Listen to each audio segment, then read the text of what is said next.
The psychoacoustics of vintage audio. Why your brain loves vinyl, even if it's worse. Vinyl measures worse, yet your brain often prefers it. That sounds backwards, right? Lower dynamic range, higher distortion, surface noise. And still, people swear it feels better. Here's the twist. Analog triggers 3 brain hacks. EQ that flatters human hearing, harmonics that feel human, and noise that reduces fatigue. Specs chase perfection. Your brain chases plausibility and comfort. In the next minutes, you'll get simple, testable explanations you can hear immediately on any system.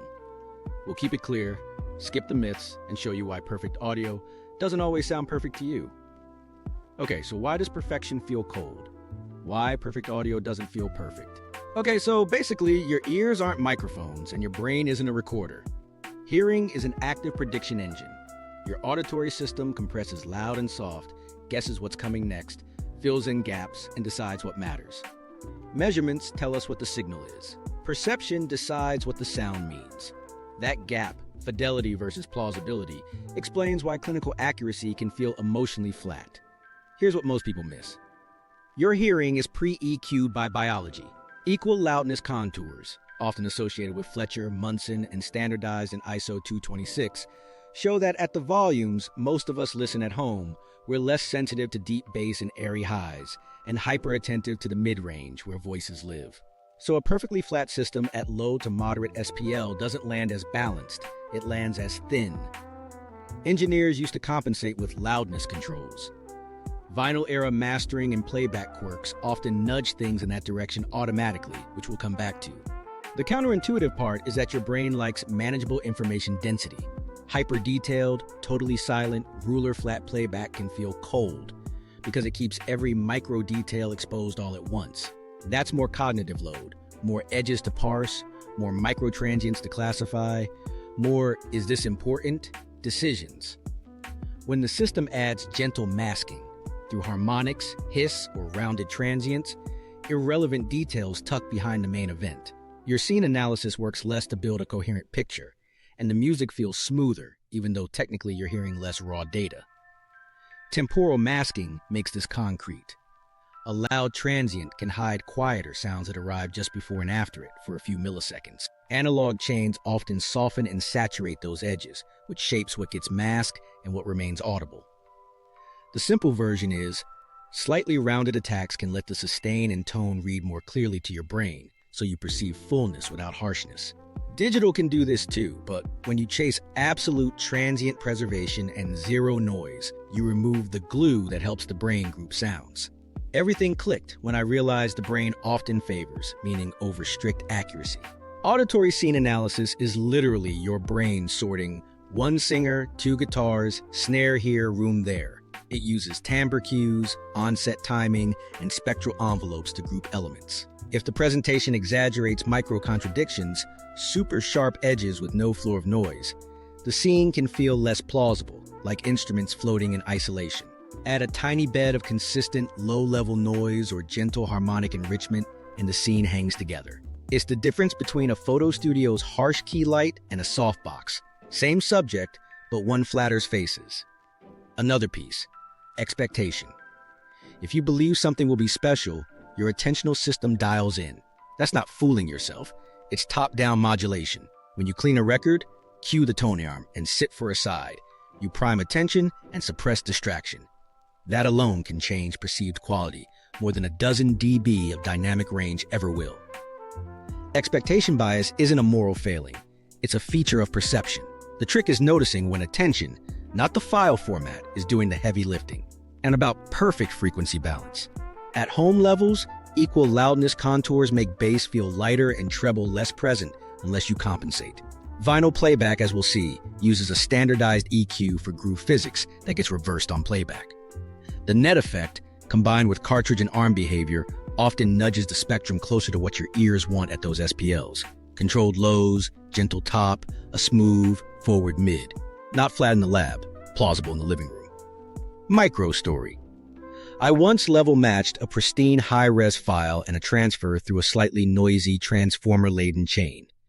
Blind, people called the noisy one. Warmer, more 3D. Why? The transformer added subtle, even-order harmonics and smooth transients. The noise masked low-level grit in the source. The brain grouped it as one performance in a space rather than hyper-isolated elements. Less accurate, more believable. What this actually means is that perfect can feel sterile because it asks your brain to do more separation work with fewer natural cues. When the playback adds cues, your biology expects small harmonics, softening low-level noise, the load drops, and the music feels alive. That's not magic. That's psychoacoustics. Remember this detail. It's going to matter when we talk about vinyl's built-in EQ trick next. The RIAA curve, the accidentally addictive EQ. If our ears aren't flat, then mastering had to adapt. Enter vinyl's first trick. The RIAA curve wasn't invented to sound cool. It exists because of groove physics. Low frequencies carve big, wide wiggles in a groove.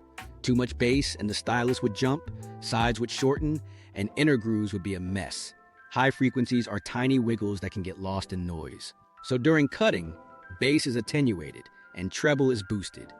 On playback, your phono preamp applies the exact opposite EQ to restore balance. That's the standardized RIAA equalization. Okay, so basically the cutter shaves bass down and lifts the top, the preamp lifts bass back up and tucks the top down. Net result should be flat on paper. Here's the weird part. The combination of real-world tolerances, cartridge mechanics, and your listening level means it often isn't perfectly flat in your room, and that small deviation often lands in a direction your hearing likes. Why this matters? The pre-emphasis, de-emphasis system shapes noise and dynamics in a psychoacoustically smart way. By boosting treble on the way onto the disc, groove noise and hiss are de-emphasized relative to the music when you invert the curve on playback. You're effectively noise shaping an analog medium. Then, because home listening rarely happens at 85 to 90 dB SPL calibration, your equal loudness contours make you less sensitive to deep bass and extended air. The small deviations left by real gear tilt the playback toward controlled lows, present mids, and a gentle top. Exactly the region where voices and instruments feel vivid without edge. Here's what most people miss. Cartridges and tone arms are not perfectly neutral. The cantilever, suspension, and stylus geometry create mechanical resonances. Many moving magnet designs show an electrical per mechanical resonance, often in the 8 to 12 kilohertz neighborhood, loading dependent, with possible mild roll-off or peaking above that depending on capacitance and resistance. Arms and cartridges also have a low-frequency resonance around 7 to 12 hertz. You don't hear directly, but its damping affects how bass notes settle.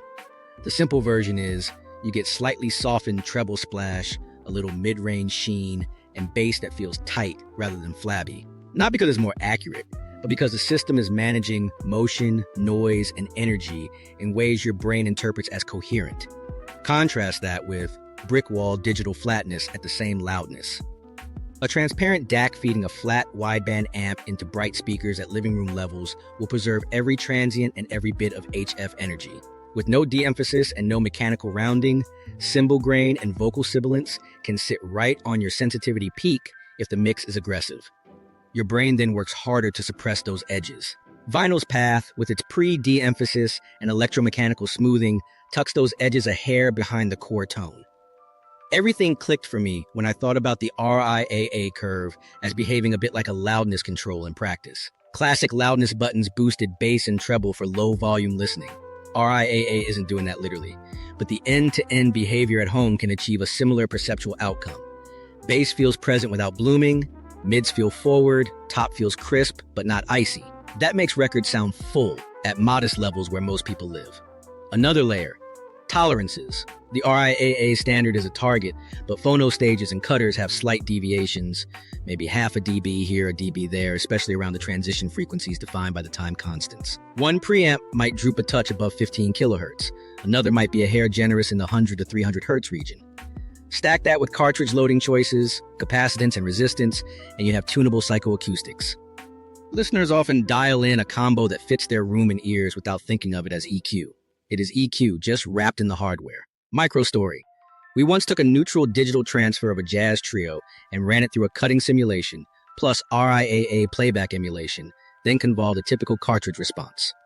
Level match blind, half the panel picked the emulated path as more natural.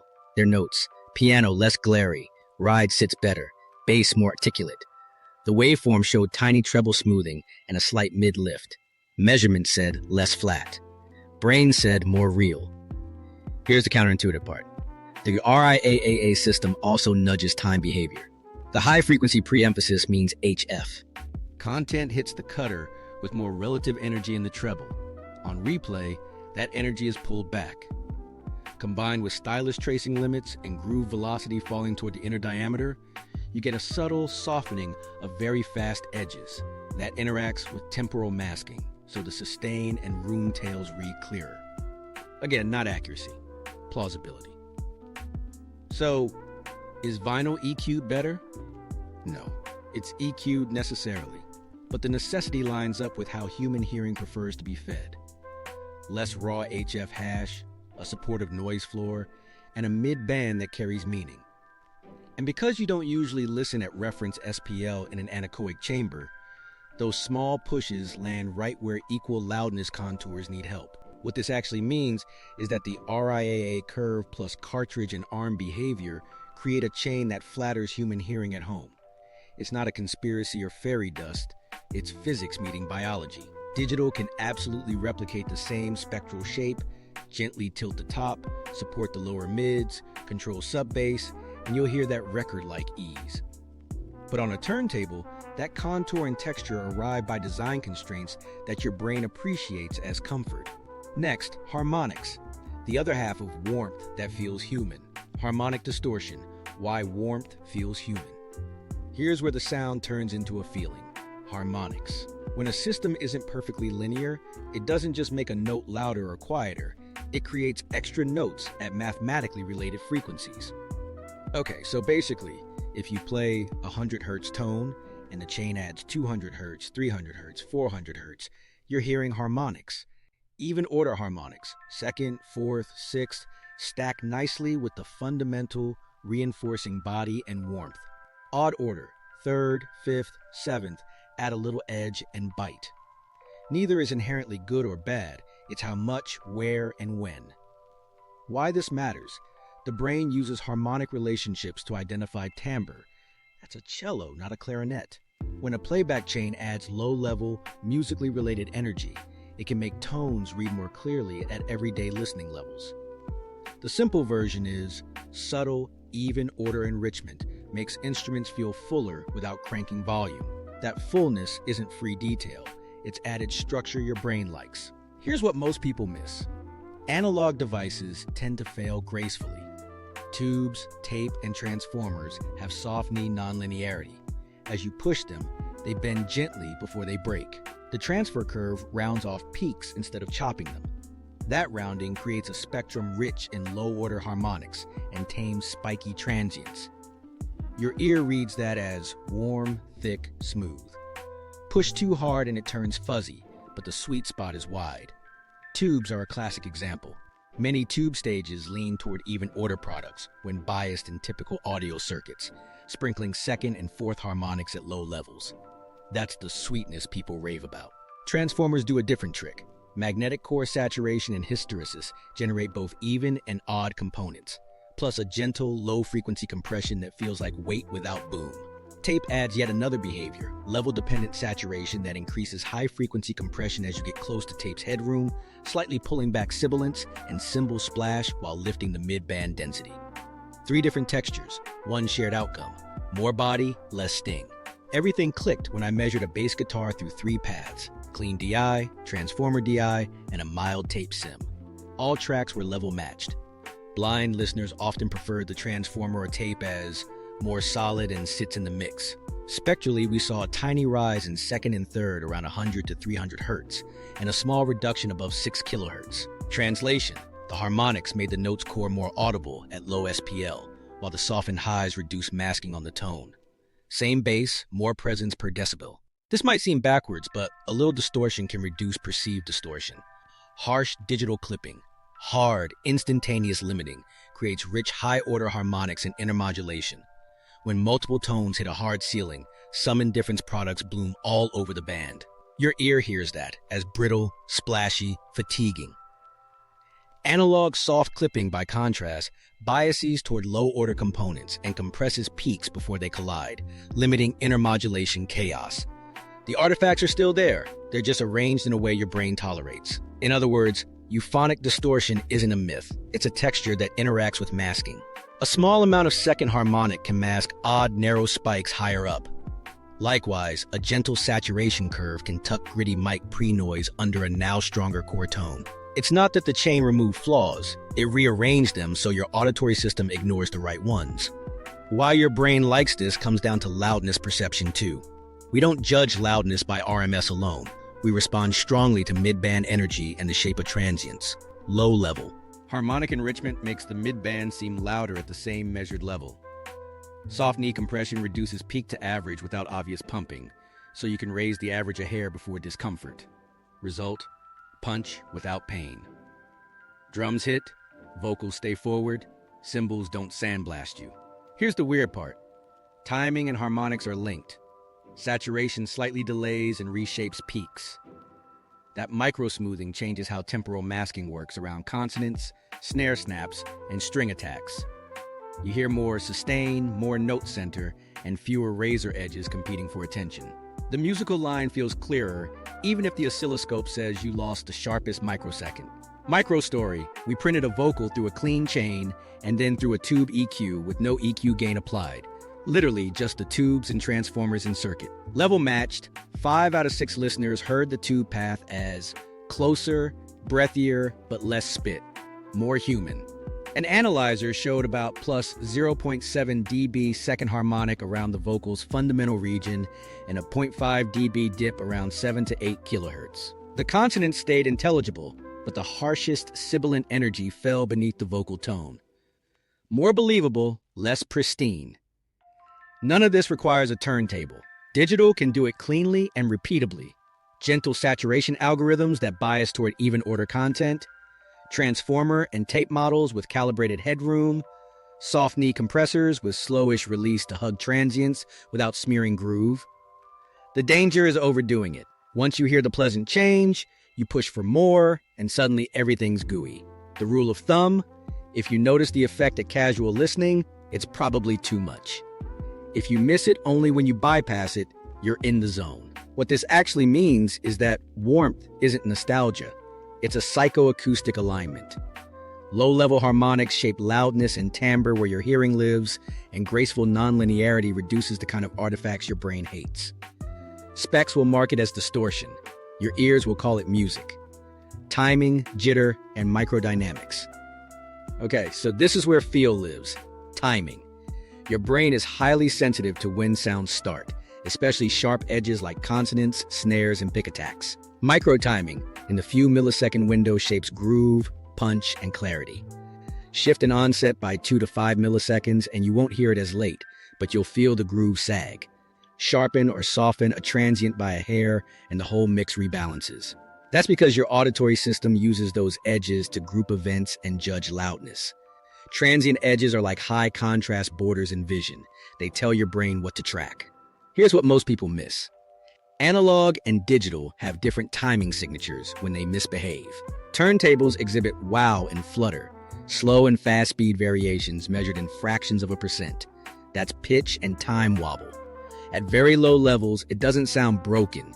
It adds a gentle movement your ear often folds into the performance, a chorus-like shimmer on sustained notes.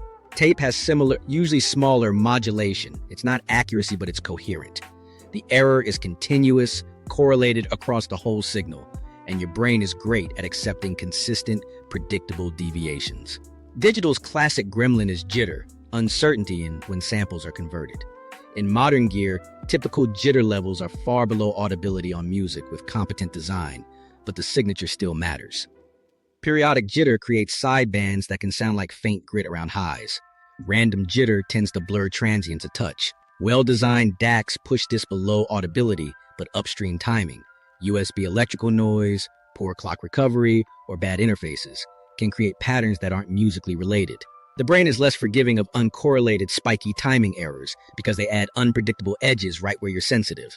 Everything clicked when I compared 3 drum prints: clean digital, digital with induced periodic jitter, and a mild tape pass. Level matched, listeners called the tape punchier but friendlier, the jittered print edgier but thinner, and the clean one sharp. The tape path actually had slightly rounded peaks and a hint of low-order harmonics that let the sustain breathe and lifted mid-band weight. The jitter path added tiny HF fuzz that competed with the snare's crack. The takeaway: timing artifacts that are smooth and level dependent can read as musical. Timing artifacts that are spiky and uncorrelated read as stress. Analog's continuous time behavior helps here. In a purely analog chain, there's no sample boundary. Transients are sculpted by bandwidths, slew rate, and saturation, not reconstructed from discrete points. Done well, digital reconstruction is transparent, but when filters, clocks, or noise shape the edge in odd ways, you can get post ringing or micro smear. It's subtle, and modern oversampling filters largely fix it. But the psychoacoustic principle stands. Your ear locks onto the earliest unmasked energy. If that onset is crisp in the mid-band and not followed by hash, the event feels strong without pain. Tape compression is a masterclass in microdynamics. The tiny level changes inside a note. As level climbs, tape soft knee compresses peaks more than sustain, pulling transient to body ratio into a pleasing balance. That shifts loudness perception. You hear more note center at the same peak level, so it feels louder without being harsher. On vocals, it keeps breath and tone audible, while trimming sibilant spikes. On drums, it turns stick-click into thwack. Digital can mimic this with carefully tuned soft knee compression and saturation, but the key is time constants. Fast enough to catch the spike, slow enough to release between hits, so groove breathes. This might seem backwards, but tiny timing errors can sound musical if they correlate with dynamics. A turntable's benign flutter or a transformer's level-dependent phase shift moves the image a hair in a way your brain tags as motion, not defect. By contrast, late-stage clock jitter that rides on every cymbal tick without relation to level feels like sand. The brain prefers errors that tell a story. Louder equals more bending, over errors that scribble on top at random. Micro story. I once took a sterile, in-the-box acoustic guitar and ran it through a transformer coupled preamp, pushing just enough to tickle saturation, then a tape sim at 1.5 dB of glue. No EQ, no reverb change. Level matched AB, 5 listeners said. The groove locked in, even though the metronome alignment didn't move. What changed was the edge shape. Pick clicks mellowed by a millisecond, sustain read clearer, and low-level noise kept the space from feeling vacuum sealed. Same timing grid, different timing feel. In other words, microdynamics and microtiming aren't just nerd words. They're the levers your brain uses to decide comfort and impact. Keep transients meaningful, not razor wire. Let sustain carry tone. If digital feels tense, it's rarely because zeros and ones are cold. It's because the edge-to-body ratio and the timing noise around it don't match how you like to parse sound. Shape edges softly, control jitter, and give notes room to bloom, and the music steps forward without stepping on your ears. Noise you like dither, hiss, and crackle. Okay, so basically, silence isn't neutral. A totally black background can sound impressive at first and fatiguing over longer sessions.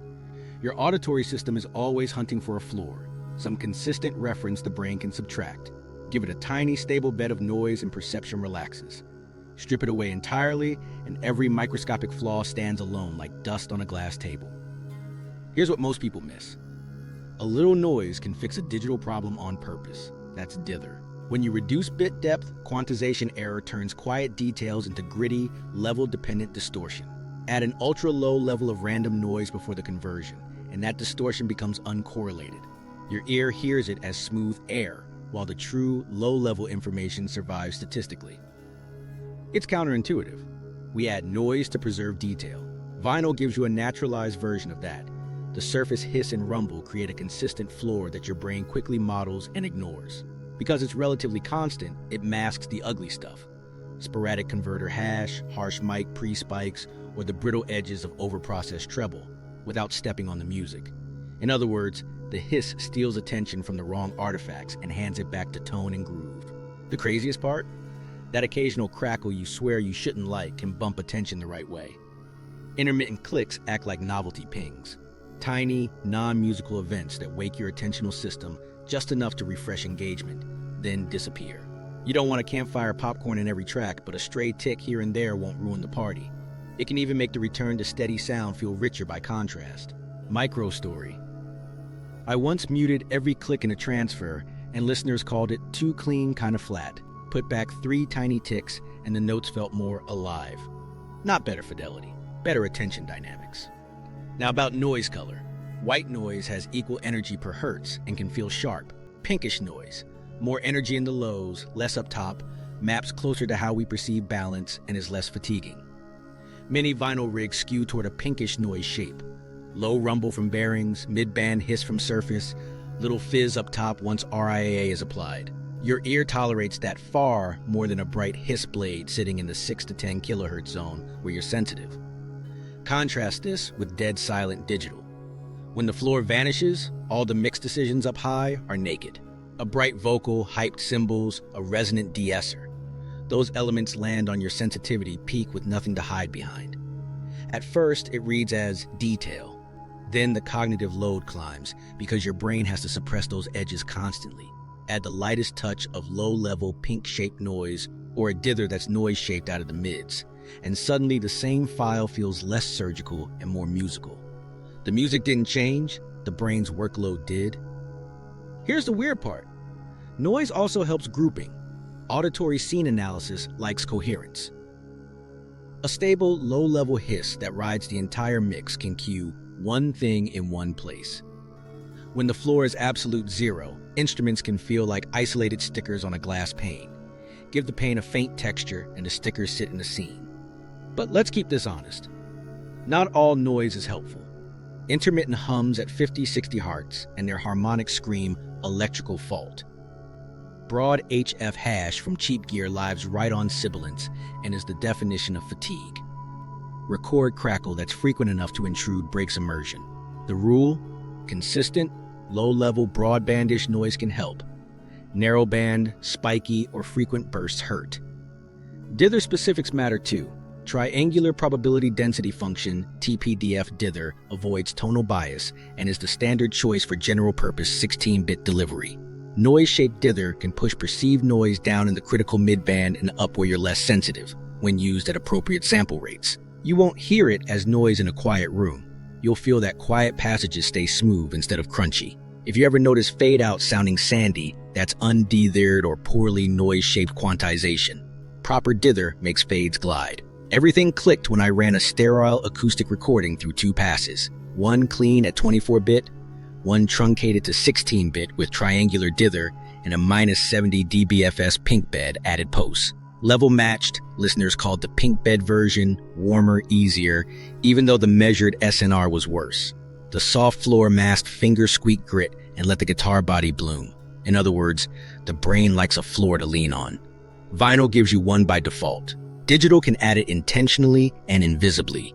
Use just enough. If you can obviously hear the hiss during music, it's too much. If you only notice when you bypass it and suddenly the mix feels brittle, you nailed it. Next up, expectation. Because noise isn't the only thing. Shaping what you hear before you hit play. Expectation, ritual, and the placebo, that isn't. Here's what most people miss. What you do before the needle drops changes what you hear after it does. That's not fraud. That's how perception works. Attention is a volume knob for meaning. When you clean the record, brush the stylus, cue the arm, and sit down, you've already told your brain, this matters. Your sensory system reallocates resources. Distractions dim, microcues pop. The same principle makes food taste better at a table than in a car. Why this matters is simple. Top-down modulation. Your cortex doesn't passively wait for audio. It predicts and then updates. If the context primes special, your brain increases gain on features. It expects to be rewarding, tone, groove, space, and suppresses what it expects to be irrelevant. HVAC, hum, phone buzz, chores. People call this placebo. In hearing, it's not pretend. It's your attentional network weighting incoming data. The effect is measurable in lab tasks. Attended tones evoke stronger neural responses than ignored ones, even when the tones are identical. Okay, so basically, rituals lower noise in your head. The tactile sequence, sleeve, platter, clamp, brush, creates a mini breathing exercise. It hints that the next 18 minutes have a shape, a side with a beginning, middle, and end. Side breaks are enforced intermissions. That beat gives your working memory a chance to reset, which reduces fatigue and keeps novelty alive. A playlist can do that too, but the turntable bakes it in. Sunk cost plays a part, but not the cynical way you think. If you invested money, time, and effort, you're more likely to sit still, pick a comfortable level, and face the speakers. That commitment boosts engagement, which boosts perceived quality. You're not tricking yourself into liking bad sound. You're unlocking the conditions under which your brain can actually enjoy sound. That's the difference between placebo and modulation. Nothing imaginary changed in the file, but something very real changed in your brain state. Context effect is huge. A dedicated listening corner with album art and reach signals. Listening now in a way a laptop on a kitchen counter can't. Dim lights, a physical object, a clear seat. These cues shrink the task switching itch. Fewer switches equals lower cognitive load, which frees resources to parse timbre, microdynamics, and space. The same rig in a noisy room while you scroll will measure the same and feel worse. It's not the zeros, it's the zones. Ownership and scarcity add meaning. You choose a record, you own it, there's a finite side, and flipping it takes intention. That scarcity pushes you to absorb rather than skim. Meaning changes hearing, because your brain ties emotion to prediction error. When a chorus hits slightly differently than expected, the dopamine bump is bigger if you're invested. Streaming can do this too. Save the album, sit down, full screen the art, but vinyl's physicality makes meaning effortless. Here's the counterintuitive part. Expectation can reduce harshness. If you expect warmth, your brain may downweight sibilant spikes in foreground body. That sounds like bias until you realize it's the same mechanism that lets you hear a friend's voice at a party. You pre-select their timbre template and suppress competing edges. In a clean, silent, hyper-detailed chain, that suppression has to work harder. In a vinyl voice chain with gentle noise and harmonics, there's less to suppress. So expectation doesn't need to fight. It's a partnership between hardware and headware. Micro story. We ran a blind test that we thought we'd ruined. Half the group saw a turntable and a glowing tube pre. Half saw a small DC and a black box amp. Same speakers, same level, same room. We switched sources behind a curtain, sometimes vinyl, sometimes a digital file processed to mimic our earlier vinyl voicing. The first round, people in the vinyl room chose the tube path every time, even when it was the digital chain wearing the voicing. When we revealed that twist, groans. Then the second round, with both groups informed, something cool happened. Preferences stayed almost the same. The notes changed from vinyl is better to this one holds my attention, this one feels easier at this level. Expectations set the stage, but attention, not brand labels, drove the call once they knew the trick. Placebo versus top-down modulation matters because one dismisses the listener, the other describes how attention actually changes perception. Under blind, level-match conditions with identical masters, differences often shrink substantially, though some perceptual effects tied to voicing can remain. The pattern that remains tracks the psychoacoustics we've been talking about. EQ tilt aligns with equal-loudness, low-order harmonics, lift mid-band, low-level noise, lowers cognitive load, ritual raises attention. So use the ritual on purpose. Make digital feel intentional. Build. A startup routine. Pick an album. Set a comfortable SPL tied to your room's equal-loudness sweet spot. Full screen the art. Put your phone away. And commit to a side's worth of time. Call it a virtual side. You'll hear the same clarity benefits people attribute to vinyl, because the real engine is your brain's resource allocation. One last thing. Don't weaponize expectation. If you walk in hunting for flaws, prove this is better. Your attentional filter latches onto edges and misses the music. Flip the question to, does this make me want to keep listening at this level for this long? That's the metric your nervous system actually cares about. And if that answer shows up more often with a record, it's not because you're deluded, it's because ritual, meaning, and modulation are part of the sound. Myths versus measurements, dynamic range and frequency limits. Here's the part that ruffles feathers. On paper, vinyl loses the spec sheet fight.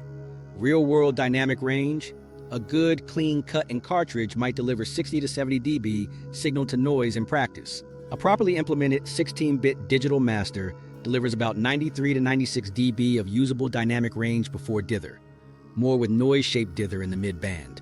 At 24-bit, playback noise is dominated by your room and electronics long before you hit the format's floor. So if more range automatically meant better, digital would win every time. But the key word is automatically. Dynamic range isn't just headroom. It's how that headroom is distributed in time and frequency, and whether your ear can use it. Vinyl's mechanical system compresses and contours peaks in a level-dependent way. Bass excursions are physically limited, HF tracing softens extremes, and surface noise lifts the floor slightly. That sounds like a downside until you remember masking and equal loudness. A modest, smooth floor can hide grit and let mid-band tone ride higher in perceptual contrast. Meanwhile, modern digital often ships as loudness war masters with 6 to 10 dB of crest factor. The format can do 96 dB. The file often doesn't. Listeners then compare vinyl master with life versus flatline digital master and say vinyl is more dynamic. They're hearing mastering and microdynamics, not bit depth. Frequency response tells a similar story. In theory, vinyl can carry 20 Hz to beyond 20 kHz, but the groove velocity falls toward the inner diameter. Stylus tracing becomes harder at very high frequencies, and channel crosstalk in a stereo groove means some bleed, often around -25 to -35 dB between left and right. Many cartridges show mild HF roll-off or resonant bumps. Tone arm cartridge resonance lives in subsonic territory that affects stability. Add inner groove distortion, where the wavelength per cycle shrinks, and you get rising distortion on hot, bright inner tracks. By contrast, a transparent digital chain with a well-designed reconstruction filter can be ruler flat from 20 Hz to 20 kHz, with channel separation far exceeding vinyl. Here's the weird part. Those deficits can line up with your hearing sweet spot. A 5 to 1 dB droop above 12 to 15 kHz. At home, listening levels rarely kills air, but it can reduce splash in the most sensitive sibilance band. A smidge of crosstalk collapses the most unnatural hard left/right elements, nudging phantom center solidity. Inner groove distortion is real and audible on hot cuts, but many musical moments land in the mid-band where vinyl's gentle smoothing aids plausibility. Psychoacoustic masking explains why the missing extreme highs aren't missed if the mid-band carries meaning and the top isn't stabbing you. Let's tackle the brick wall filter myth. People imagine digital stair steps and abrupt HF guillotines that somehow ring audibly. The simple version: properly oversampled DACs use linear phase or minimum phase reconstruction filters to reconstruct a smooth waveform from band-limited samples. Done right, the time and frequency behavior is audibly transparent. Pre-post ringing exists as a mathematical property of certain filters, but at modern rates and competent implementations, it generally sits below perceptual thresholds on real program material. If you hear zingy edges and glare, it's almost always the master, not Nyquist. Channel separation? Yes, digital can exceed 100 dB, while vinyl's geometry limits it. But your brain isn't a math engine. Perfect isolation can make some mixes feel like sticker art, elements pasted to speakers. A touch of leakage can support spatial plausibility by reinforcing shared room cues. That doesn't mean worse separation is better, it means beyond enough to localize clearly. More separation doesn't necessarily buy more real. Another myth: vinyl has infinite resolution because it's analog. In practice, resolution is bounded by noise, distortion, tracing error, and mechanical tolerances. You can cut astonishing detail, and you can hear room tails and breath, but the effective low-level resolution rides on that hiss bed. Digital's quantization error, with proper dither, becomes benign noise, allowing information below the least significant bit to emerge statistically. Both systems involve trade-offs. Neither is magical. Inner groove realities matter too. Hot sibilant tracks near the label will distort sooner than the same content near the outer edge. Cutting engineers mitigate with de-essing elliptical EQ for bass and sequencing. That's why vinyl releases often aren't identical to digital. Different compromises, different outcomes. If the vinyl cut sounds smoother, it might be the chain's texture, and it might be smart mastering choices made for the medium. So what's the practical, non-dogmatic takeaway? Specs describe potential. Perception judges execution. Digital offers headroom, flatness, separation, and a silent floor that, when paired with humane mastering and sane playback, can sound effortless. Vinyl imposes constraints that, by accident and craft, produce spectra, timing, and noise profiles that line up with human hearing at home SPLs. The seeming worse can feel better because it reduces cognitive load, leverages masking, and situates music in a believable scene. What this actually means is, you don't need to pick a team, you need to pick a presentation. If digital sounds brittle, it's rarely because 16-bit is not enough. It's because the chain and master left edges naked and pushed energy where you're most sensitive. If vinyl sounds alive, It's not because physics were defeated, it's because the medium and master redirect attention. Choose the master with microdynamics intact, control your room, aim your EQ and harmonics at equal loudness reality, and both formats can deliver the feeling you're chasing. How to make digital sound like your favorite record. So can digital fake it? Yes, and you can hear it in 5 minutes.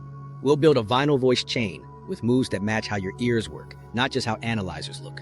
Keep everything level match within 1, 2 dB, or you'll mistake louder for better. And remember our rule. If the effect is obvious at casual listening, it's too much. Step 1. A gentle tilt EQ tied to your actual listening SPL. Okay, so basically, if you listen around 70 to 78 dB A-weighted at the seat, your ear underhears lows and the highest highs. Start with a broad, low-slope tilt, about +1 to +1.5 dB at 100 to 200 Hz, pivoting down to -1 dB by 12 to 16 kHz. You're not making a smiley face, you're aiming for equal loudness plausibility. If your speakers or room are already bass-heavy, move the pivot up and keep the sub-80 Hz region flat or slightly cut. The point is a quiet loudness contour, supportive lows, forward mid, easy top. Step 2. Subtle even order saturation to add human-friendly harmonics. Use a low distortion tube, transformer, or tape-style saturator on the mix bus at a whisper level. Drive so total harmonic distortion hovers around 0.2 to 0.6% on peaks, with the second harmonic dominant. If the plugin shows odd even balance, bias slightly toward even. If it has headroom trim, lower headroom until transients kiss the curve, then back off until bypass feels smaller, but engage doesn't sound distorted. Goal: lift mid-band density, not fuzz the mix. Step 3. Tape-style soft knee compression for microdynamics. You want punch without pain, so catch only the spikes. A bus compressor at 1:1 to 1.5 to 1, attack 20 to 40 milliseconds, release 100 to 200 milliseconds. Shaving. 5 to 1 dB on peaks is plenty. Or use a tape sims input drive with a calibration that compresses transient edges about 1 dB at drum hits. If the groove dulls, your attack is too fast. If the cymbals still sandblast at the same level, you're not catching the spikes. The sustain should read clearer at the same peak level. Step 4. De-ess the hurt band and smooth transients up high. Many harshness problems live around 6 to 8 kHz for sibilance and 9 to 12 kHz for cymbal glare. A broadband de-esser keyed around the offending region at 1 to 2 dB of reduction on S sounds is enough. To avoid dullness, follow with a very soft, transient shaper on the highs only, multiband if you have it, reducing HF attack by 5 to 10% while leaving the body alone. Think polish, not blanket. Step 5. Add a floor your brain can lean on. Dither is non-negotiable if you render to 16-bit. Triangular for general use, or a noise-shaped option that pushes noise out of the mid-band. Then, if your mixes feel vacuum-sealed, experiment with the lightest, pink-ish noise bed at around -80 to -75 dBFS, printed post-fader, so it's truly constant. Bypass it to confirm. If turning it off makes the top feel brittle and the space collapse a hair, you've nailed the level. If you can hear hiss during music, it's too high. Here's what most people miss. Order matters. Harmonics before compression feels different than after. My default chain is tilt EQ, gentle saturation, soft knee compression, DS HF transient smoothing, dither/noise bed at render. If you compress first, saturation can smear. If you DS first, saturation can regrow sibilance. Use your ears, but stick to the intention. Lift mid-band, tuck edges, preserve life. Now a quick calibration micro story you can repeat. Play a well-recorded vocal and acoustic track, Level match your untreated digital version and your vinyl voice chain within 1/10 of a dB at the chorus.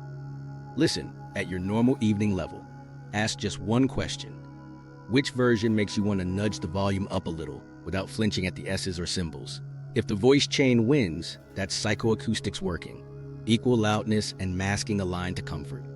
If it feels dull, back off the HF smoothing first, not the tilt. Then reduce saturation until bypass feels thin again. 2 fast moves for speakers and rooms because the chain can't fix physics. First, measure and set a consistent listening level. Use a phone SPL app as a guide. Pick a chorus, set roughly 73 to 76 dB A-weighted at the seat. Your tilt choices depend on this. Second, get your speakers off walls and treat first reflections.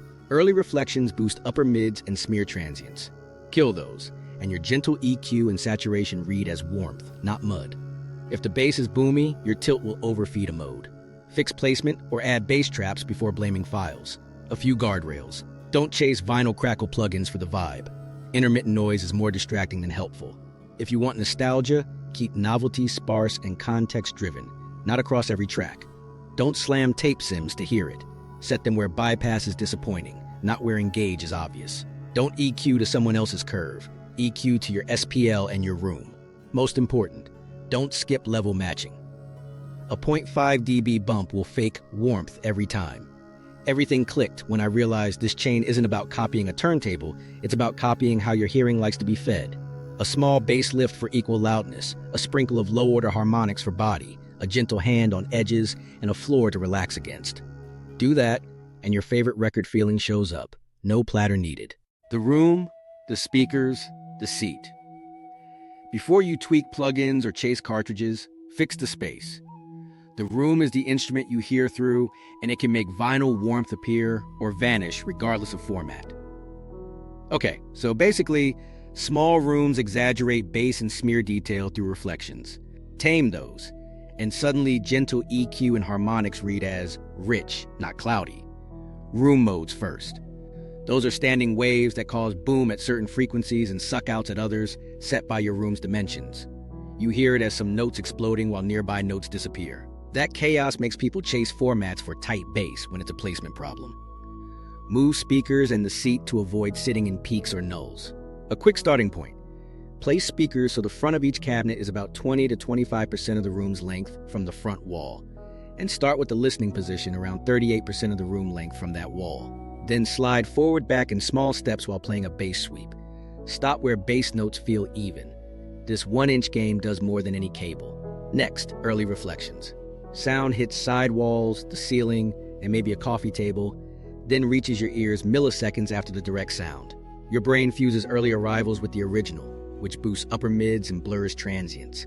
That blur is why warmth can feel like mud in one room and like velvet in another. Treat the first reflection points. Sit at the seat, have a friend slide a mirror along the sidewall where you see the speaker from your seat is a reflection point. Mark it and place a 2 to 4 inch thick absorber there. Repeat on the other side in the ceiling if possible. Kill the coffee table or swap for a fabric ottoman. After that, the same gentle saturation we used earlier will sound like tone, not haze. Speaker directivity matters too. Speakers don't spray sound evenly. Off-axis energy shapes perceived air and brightness because you hear direct sound plus room sound. If your speaker has a hot off-axis treble and your room is lively, the reflected feel will be bright, pushing you into that sibilance sensitivity band. Control it two ways. Mild, high-frequency absorption at reflection points and toe-in. Aim speakers so their axes cross just in front of your head to reduce sidewall energy. If the center image is fuzzy, toe in more. If it's laser-focused but dry, toe out a hair. Tiny angles change the tonal balance without touching EQ. Now tie this to listening level, because your ears' equal loudness contours still rule. Calibrate a comfortable reference. Use a phone SPL app, play pink noise or a consistent chorus, and set around 73 to 76 dBA weighted at the seat for evening listening. At that level, your gentle tilt from earlier aligns with biology. If you habitually listen at 60 dB late at night, you'll need a little more low lift and possibly a tick less top to keep things balanced.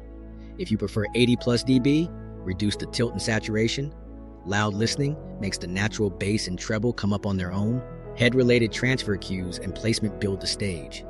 Your brain localizes with timing and spectral cues shaped by your head and ears, so symmetry matters. Keep the speakers the same distance to sidewalls, the same height and angle matched. Form an equilateral triangle, speaker to speaker equals speaker to seat, and adjust the triangle's size to taste. If you want wider stage without holes, try widening the speakers and increasing toe-in so the axes cross in front of you. That keeps center fill strong. If vocals feel too forward, reduce toe-in so you hear more room with less direct HF. Diffusion versus absorption. You need both. Absorb early reflections to sharpen images. Use diffusion or bookshelves on the rear wall to keep the room lively without slapback. A couch is a bass trap. Put it against the back wall if you can. Dedicated bass traps in corners. Thick, floor to ceiling. Calm, the 60 to 120 hertz chaos that makes people think digital is thin or vinyl has weight. What you're actually hearing is the room deciding which notes matter. Subwoofers are not just for EDM, they're also for control. A single sub placed well can smooth modes by letting you place bass independently of the mains. Two subs placed asymmetrically smooth even more. Cross low, time aligned to the mains, and set level by ear on acoustic tracks, not explosions. The goal is, where did the sub go? Not, whoa, sub. Micro story. We did a shootout between a high-end DAC and a modest turntable in a bare living room. People called the turntable warmer. Then we added side absorbers, a rug, and moved the seat off the back wall. Level matched again, the DAC chain with our earlier voicing, one for ease and weight. Nothing mystical changed, only first arrivals and bass modes. The warmth lived in the room the whole time. One last lever, the seat itself. Sitting near a wall exaggerates bass and narrows stage. Pull the chair forward even a foot, and the phantom. Center locks in while bass evens out. Sit 6 inches higher or lower, and you may move your ears out of a vertical reflection notch from the desk or floor. Small, boring adjustments buy you minutes of fatigue-free listening. What this actually means is that the fastest path to that record feels right experience is geometry and fabric, not folklore. Fix modes with placement and traps, kill early reflections so warmth is clean, aim speakers for coherent off-axis energy, set a sane SPL so equal loudness helps, not hurts. Do that, and your gentle EQ, harmonics, and noise floor work with the room instead of against it. Only then should you judge formats. Memory, emotion, and the first love effect. Here's what most people miss. Your taste in sound is welded to your memories. When a song scores a big life moment, first car, first heartbreak, first apartment, your brain tags that sound with emotion. Later, any playback that echoes those cues feels right, even if it isn't technically better. That's emotional tagging, and it rewires preference faster than any spec sheet ever could. Okay, so basically, there's a reminiscence bump. Your teens and early 20s get extra shelf space in memory. If your first love with music happened on a hand-me-down turntable or a boombox with a soft top end and a little hiss, your brain learned that distortion profile as normal. Years later, you hear a similar tonal fingerprint. Gentle treble, forward mids, a bed of noise, and it snaps into place as authentic. That's fluency. Familiar patterns feel easier to process, and ease reads as better. Everything clicked when I realized we judge natural by reference, not by nature. If your reference was a Technics deck into a warm receiver on cheap bookshelves, that became your ground truth for real drums, honest vocals. A hyper-detailed, ultra-wide digital chain might be closer to the microphone, but it can violate your template. The counterintuitive part is that your brain protects those templates. New experiences get compared against the old. Glaring mismatches feel wrong until repeated exposure builds a new baseline. Micro story. My reference snapped in at 15 with a thrift store LP of Kinda Blue on a noisy belt drive. The cymbals were fuzzy by any measure, but the bass felt like a calm river and the piano never bit. For years, any system that made cymbals glassy got a hard no from me. I thought I was hearing harsh digital. Later, level match tests showed it was the upper mid balance and microdynamics, not the bit depth. But that first imprint kept tugging my judgment until I could separate memory from mechanics. Why this matters is attention. Emotion focuses you. During the songs that matter, you lean forward. Your auditory system gives more weight to pitch, phrasing, and space, and your tolerance for flaws goes up. That's why a live bootleg with tape hiss can hit harder than a pristine remix. The meaning outmuscles the noise. Vinyl benefits here because the ritual and scarcity amplify meaning. One side, one object, limited time. Those constraints make the listen feel consequential, which strengthens the memory loop. Contrast effects play a role too. After the loudness wars, a lot of digital releases arrived hot, dense, and bright. Then you put on a well-cut record of the same album, mastered with more headroom and a slightly kinder top. Bam! Vinyl sounds dynamic. You're hearing mastering differences, but your memory encodes format equals relief. Later, your brain anticipates that relief, which lowers your guard and lets warmth in faster. Fluency heuristics explain the comfort with vintage tone. Distortions you've heard forever demand less processing. A little second harmonic on vocals, a smidge of crosstalk gluing the stage. Your auditory system recognizes the pattern and spends fewer cycles deciding if it's credible. That freed up attention goes to melody and lyric, which you experience as emotion. Meanwhile, an unfamiliar clean edge can feel sterile until it's refiled as normal by repeated positive listening. Here's the weird part.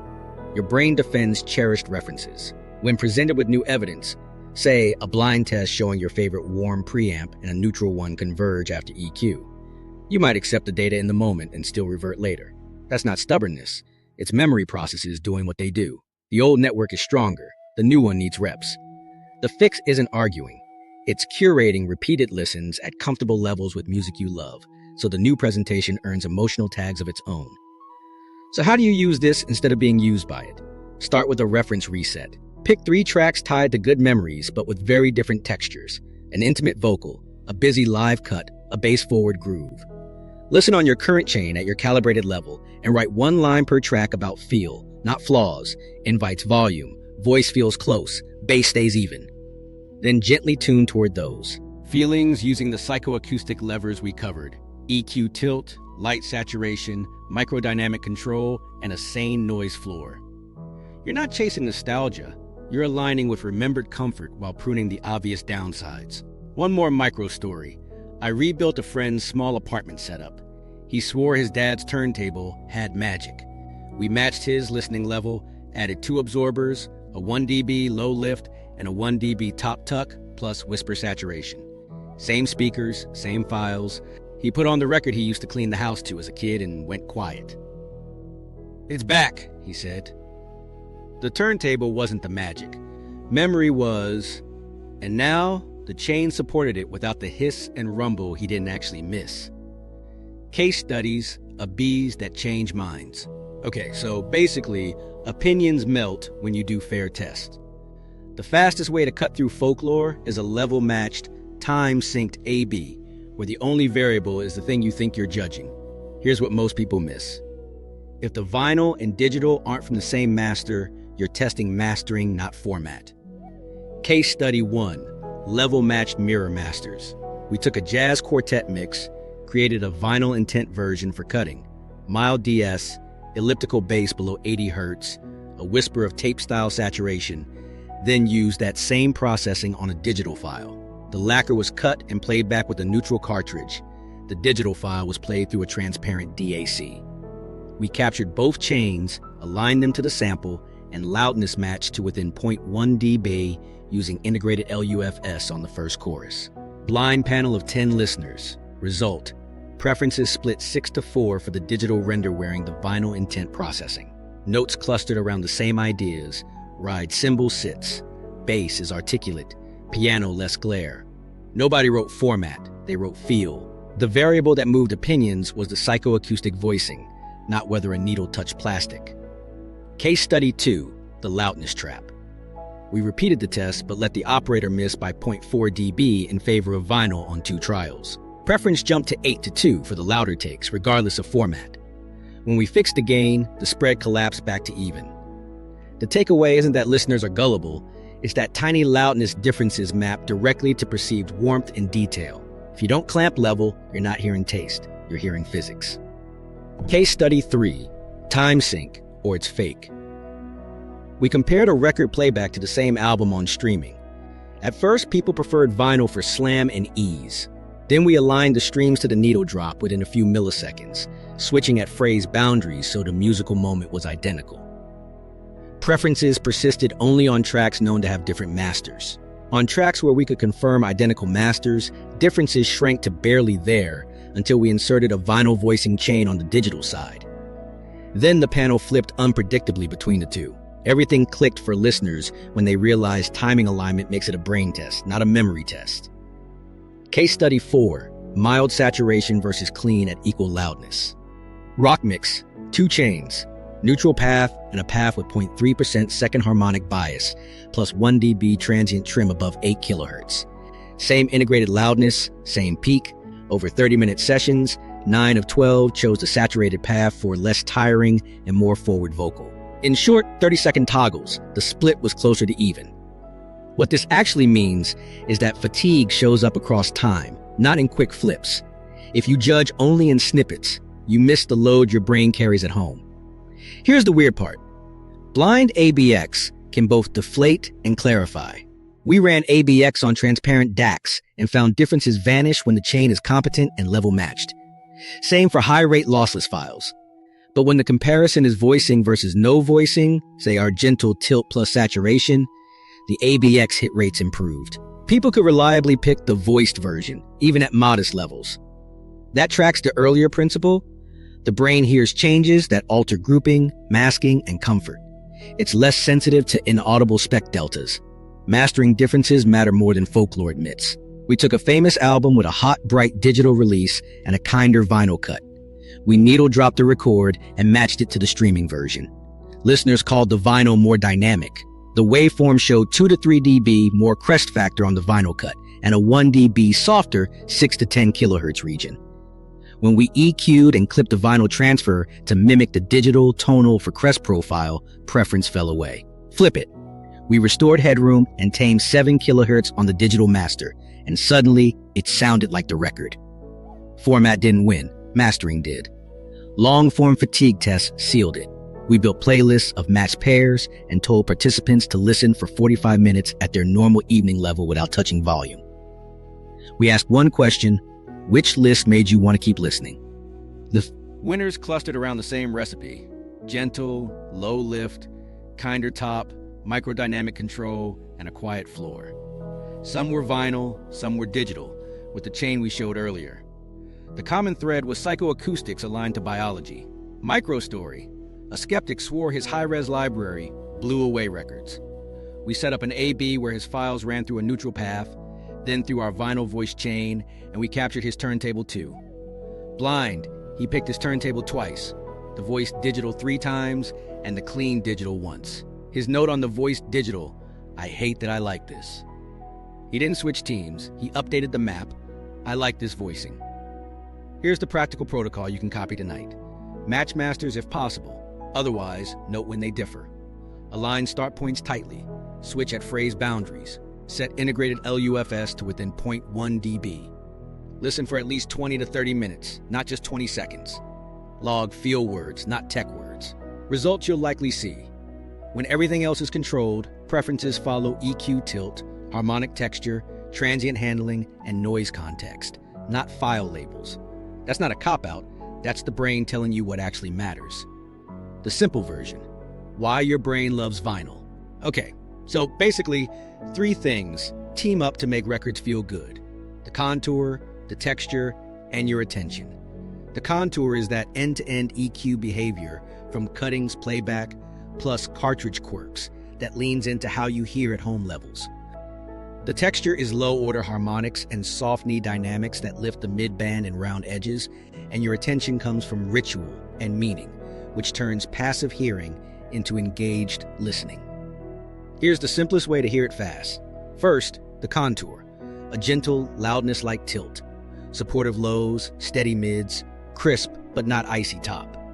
That's what the RIAA system plus cartridges often deliver once they meet your equal-loudness reality around 70 to 78 dB at the seat. You get bass that feels present without bloom, vocals that sit forward, cymbals that sit back a hair from your sensitivity peak. It's not flatter, it's friendlier.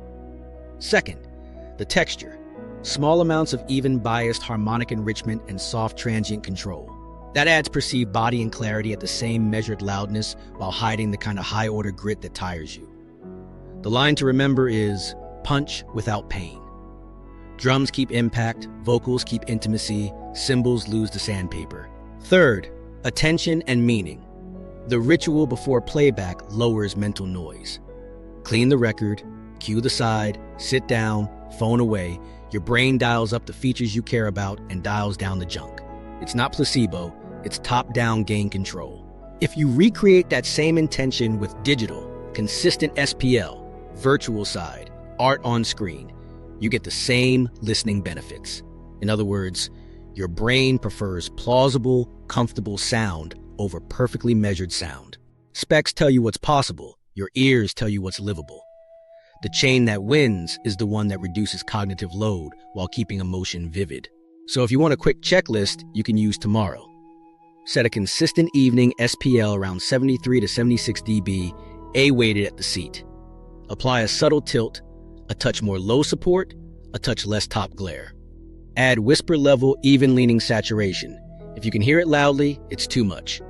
Catch only the spikes with soft knee compression. Let sustain breathe. DS the hertz band around 6 to 8 kilohertz, and gently smooth HF transients. Dither properly. If the mix feels vacuum sealed, try the faintest pinkish floor. Fix the room first. Placement, first reflections, a bit of bass control. Make listening intentional. Album length blocks. Eyes off the phone. One caveat. Don't chase flaws. You don't need crackle to feel warmth. You don't need rumble to feel weight. You're after comfort and meaning, not cosplay. If a move makes you turn the volume down, undo it. If a move makes you nudge volume up without a flinch, keep it. And if you listen much louder than typical home levels, reduce the tilt and saturation so the balance stays natural. Everything clicked for me when I stopped asking which format is right and started asking which presentation makes me want to keep listening at this level for this long. The answer kept pointing to the same recipe: a humane contour, a humane texture, and a humane ritual. That's why your brain loves vinyl, and why any chain that honors those three can earn the same love. Pitfalls, traps, and smart upgrades. Here's what most people miss. Most upgrades are sideways moves wrapped in shiny language. Start by dodging snake oil. If a claim breaks physics or hides behind vague words like blacker backgrounds with no testable setup, skip it. Spend on things that change the acoustic field or the signal path audibly and repeatably.